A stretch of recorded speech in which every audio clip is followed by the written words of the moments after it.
Welcome to another episode of Fill in the Blank Podcast. I'm here with Corey Armbrecht. Yo! So, Corey, you know what we're going to talk about today? What are we going to talk about today? The growing block universe. Alright. So, what do you know about the growing block universe, or what comes to your mind when I say the growing block universe? Everything that you told me last night, so run us through it. Okay, well, growing block universe is kind of what we talked about with the B string theory. It's basically A string theory.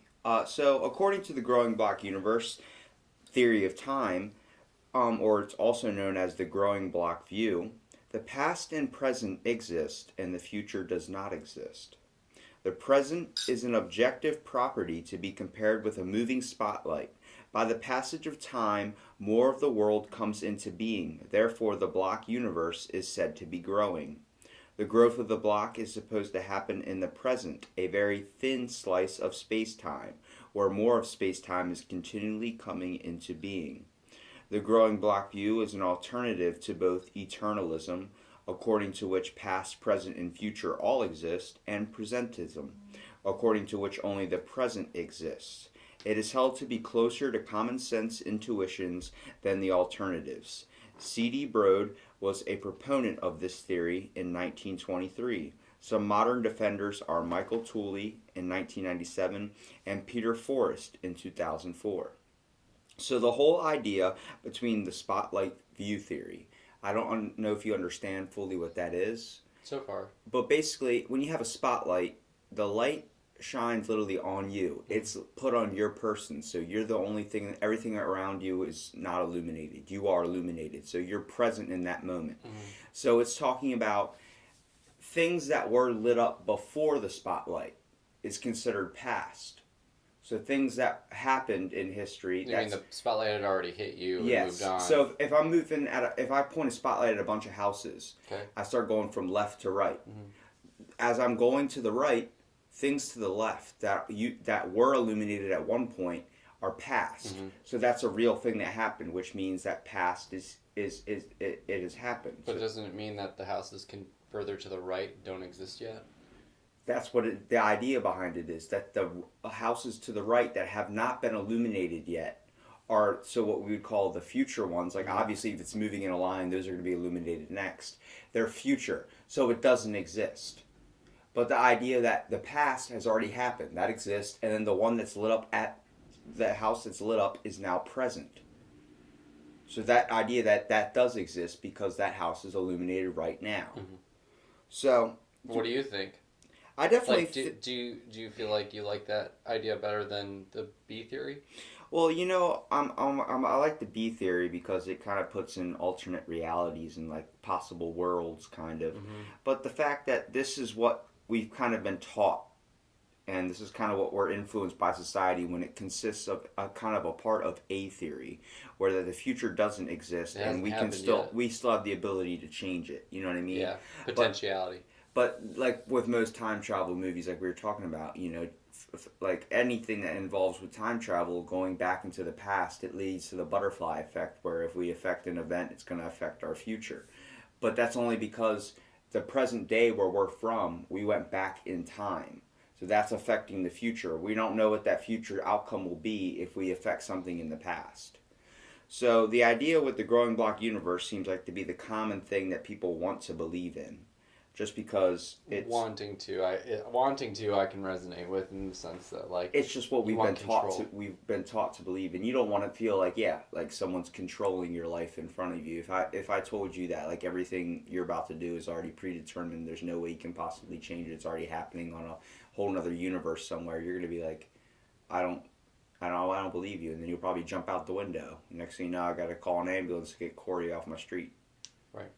You know, I think the B theory still resonates with me for so many reasons. We had talked about, I don't remember if it was on the show or not, but we talked about the idea of deja vu just being like, kind of like a wave in a dimension, and like it's just kind of a little wiggle, and it's like you saw what's already going to happen because it already has happened. It's already been written. Yeah, that's a good way of thinking of it. And I think that's also with like dreaming, where we have these dreams that seem so like, not like deja vu, but they seem like kind of lucid dreams or types of things that are like feel so real.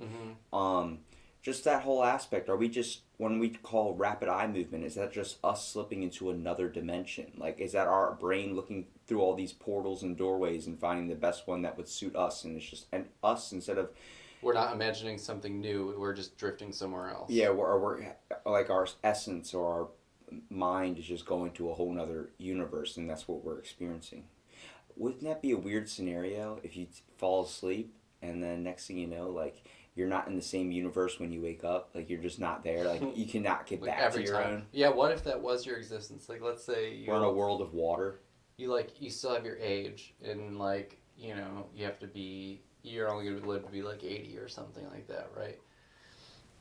But every day you're somewhere like slightly different, whereas like just some some butterfly effect thing happened, but now it's greatly affected your entire universe. How would you develop as a person? Constantly living in a different reality Like every single day. adapting, yeah, adapt, but still trying to like maintain relationships and things, and like, you know what I'm saying? Like, what if the those things weren't that different? Well, it's like the whole idea that if I fell asleep right now and went into a whole nother reality and I could not get back to this one, like this one was gone forever. It's like changing the channel. So going from a vacation or Hallmark type Christmas story type show and entering a cooking show. Like the whole reality changes. Like so then I wake up in a world where I have fins or I have gills and like the whole world's filled with water, and it's like that's the idea of B theory. Like there's alternate realities all existing at once. If there's one outcome that happened, it doesn't have to be so drastic as a water world, Right. but Well, I it could be totally a see slight it. change. Like I wake up instead of wearing black sweatpants, I'm wearing red sweatpants. I'm like, why am I? That's just Right. that reality. Right, I agree. I think that makes more sense to me. And I'm okay with giving up my control, because it's like, how much control did I really have? Have I really had in my life in the first place? You know what I mean? So like, I'm okay with just kind of like being more like the record player versus like trying to like write the record as it's playing. So the whole growing block universe, the whole concept is that the past and present exist, and the future is Not is, yet to is be time made. consisting into coming into existence. So like of new events. So we're coming into these existence. Like it's still in down the line. We haven't gotten there yet. So that the future doesn't exist. Hmm. That's the A theory. So when we kind of dive deeper into the theory, basically Brode first proposed this theory in 1923. He described the theory as follows. It will be observed that such a theory as this accepts the reality of the present and the past, but holds that the future is simply nothing at all. Nothing has happened to the present by becoming past, except that fresh slices of existence have been added to the total history of the world. The past is thus as real as the present. On the other hand, the essence of a present event is not that it precedes future events, but that there is quite literally nothing to which it had relation or precedence of. The sum total of existence is always increasing, and this is which gives the time series a sense as well as an order. A moment t is later than a moment t prime. So if the sum total of existence at t includes the sum total of existence at t prime together with something more. So being able to add one thing onto it, that wouldn't affect the future. Future is a whole nother variable. Okay. So I think I explained it a little bit better with my little like understanding of it. Hmm. So this dynamic theory of time conforms with the common sense intuition that the past is fixed, the future is unreal, and the present is constantly changing. There are also other reasons for supporting the growing block view of time that go beyond the common sense. Tooley, for example, bases his argument on the causal relation. His main argument is outlined by Dayton as it follows.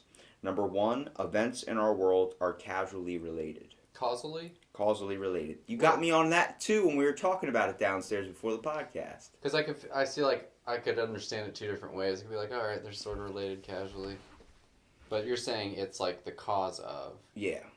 So number two is the causal relation is inherently asymmetrical. Effects depend on their cause causes in a way that causes do not depend on their effects. What did you get out of that?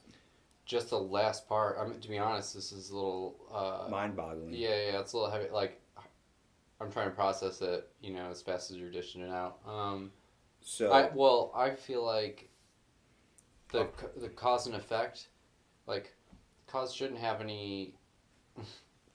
Cause shouldn't be affected by the effects. Do you know what I'm saying? Well, it says effects depend on their causes in a way that causes do not depend on their effects.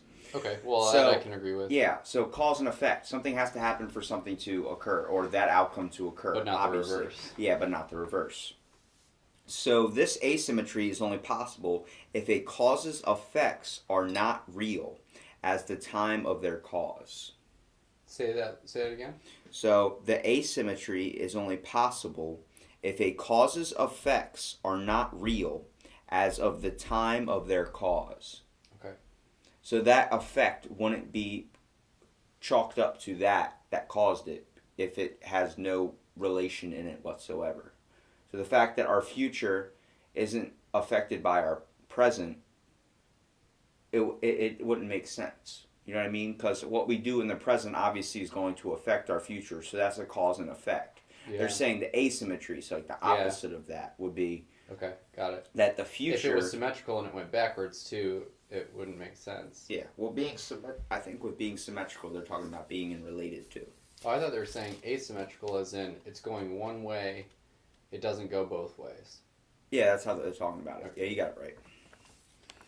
So, there's some criticism a little bit on this, but number 4 for his kind of theory that's being chalked up is causes occur before their effects. X is earlier than Y means roughly that some event simultaneous with X causes some event simultaneous with Y. So the idea that something that happens in the present can affect the future, but the future cannot affect the present.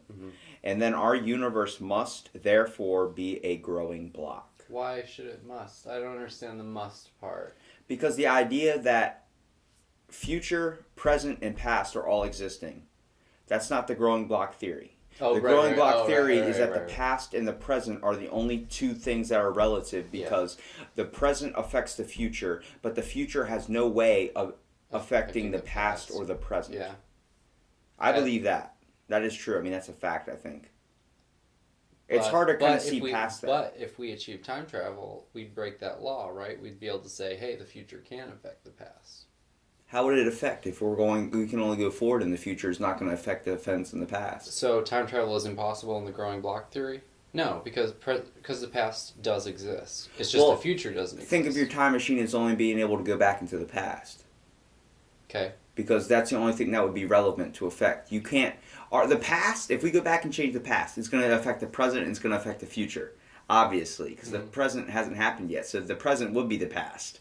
But let's say I do something that causes some guy to make a time machine, right? That's a future thing that hasn't happened yet. But that's you affecting the future. Him going back in time is just going to let you know that, hey, that happened. And that doesn't become the future anymore because then it would change. Knowing that you're going to build something and the next thing you know, some slight thing could go off. That's the whole butterfly effect. Right. That's why we haven't seen any future time travelers. So are we saying butterfly effect is inconsistent with growing block theory? It's consistent. It's consistent? Yeah, so it goes with it. That the butterfly effect, the only two things that are... Because the butterfly effect, yeah. All right. So if I went back in time and then sailed the Titanic and moved it off a little bit so it didn't hit the iceberg, that would affect the future. You know what I mean? Because this future would be completely different. Or this present would be completely different if everyone on the Titanic lived. I do see the argument for it being asymmetrical and saying... time is going this one way, and I don't know. But at the same time, it still all seems very written B theory style. Like everything's already been done, and we're just. Well, B theory is that future, and is existent too. So yeah, that's what I'm saying. This isn't that the future exists. I know. This is that's coming into existence. Right. I'm saying I believe in the cause and effect, and I like the idea of what they're saying about asymmetry, because that's a good reasoning for the growing block theory. but like it doesn't explain other things that we had talked about with the A theory and B theory. And I think me personally, still even after discussing this so far, it's like B theory seems to still resonate with me even more, like, or not even more, but just the same. I would like to believe in B theory, but I also like the most common or subjective one, I guess you could say, would be the growing block universe. That's the most common one. It seems to be the one that kind of plays in our everyday life and how our thoughts work. I agree. So let's talk about the criticism. You might agree with these guys that criticize the growing block theory. Recently, several philosophers, David Brandon Mitchell, 2004, and Craig Bourne and Trenton Merricks, have noted that if the growing block view is correct, then we have to conclude that we do not whether now is now. We do not know whether now is now. The first occurrence of now is an indexual, and the second occurrence of now is the objective tense property. Their observation implies the following sentence: this part of space-time has the property of being present. So, take Socrates discussing in the past with Gorgias, and at the same time thinking that the discussion is occurring now. According to the growing block theory view, tense is a real property of the world. So his thought is about now. The objective present, he thinks tensely that his thought is occurring on the edge of being, but we know he is wrong because he is in the past. He does not know that now is now, but how can we be sure we are not in the same position? There is nothing special with Socrates, therefore we do not know whether now is now. However, some argue that there is an ontological distinction between the past and the present. For instance, Forrest of 2004 argues that although there exists a past, it is lifeless and inactive. Consciousness, as well as the flow of time, is not active within the past and can only occur at the boundary of the block universe in which the present exists. I believe in that. Because the past, I think of it as inactive. It happened, but it's not happening now. The idea that they're talking about with Socrates saying, it would be like if I was Socrates and then you were Plato or somebody, another famous philosopher. The idea that I'm talking to you right now is not an event. It's happening now. But then someone could be talking about it in the future or in the present. Right. Because we talk about them in the past tense. Yes. But they were talking in the now. Yeah. Yeah. So I mean that concept's real too. So to be honest, time is a sketchy mistress. It seems like we don't fully understand. So a couple things I wrote down is the best example of really understanding this for anyone that's out there listening that's still kind of having a tough time. Having a pizza with 8 slices and the present slices being consumed doesn't stop existing, but go into another state of being. Such is the past. Those events are not gone, but now more present events have been tacked on to what you can consider as your life's history. So the sum total of existence has been added to the history of the world because nothing in the past affects the present. So the total of existence is always increasing. Nothing in the past affects the present? So nothing in the past affects the present. Like an event that happened... Are we an effect of a cause? Or we wouldn't know what present would be if those events in the past didn't happen. So the idea is the past doesn't affect the present.